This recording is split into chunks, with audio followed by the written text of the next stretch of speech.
In today's video, I'm going to be installing a new 2-in-1 light switch to replace this single pole light switch in my basement, as well as putting in a pot light so that I have a light when I come into the house above the back door.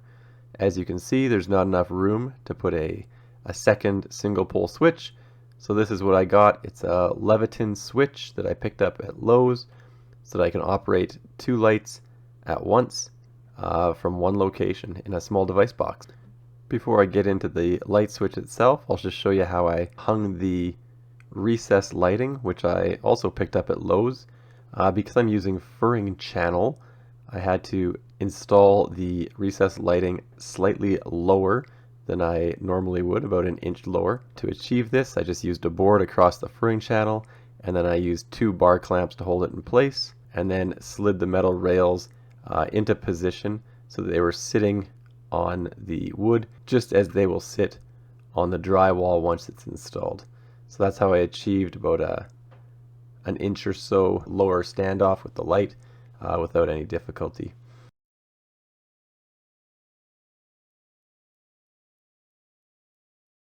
Once it's in place, there's just one screw that you need to tighten to hold the light in place. Now the wiring of these lights is very simple. In this configuration, the black wire goes to the black wire, the white goes to the white, and the ground goes to the bare copper wire. And they're all push connectors.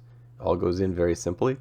Once that's all connected, you put the wires inside of the device box, and it comes with a metal backplate that you just install and keep all the wires inside. Now I have turned the breaker off at the panel box, but I am using my Klein voltage tester just to ensure that there is no power going to this switch prior to removing it.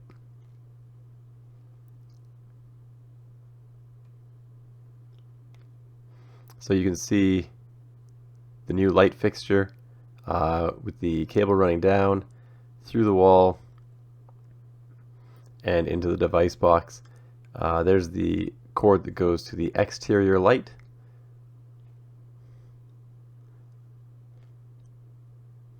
And here's the switch I'm wiring in.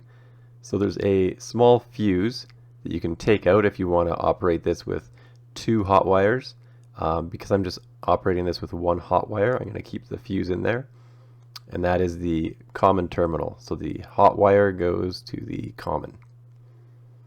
Now as for the neutrals, nothing fancy here.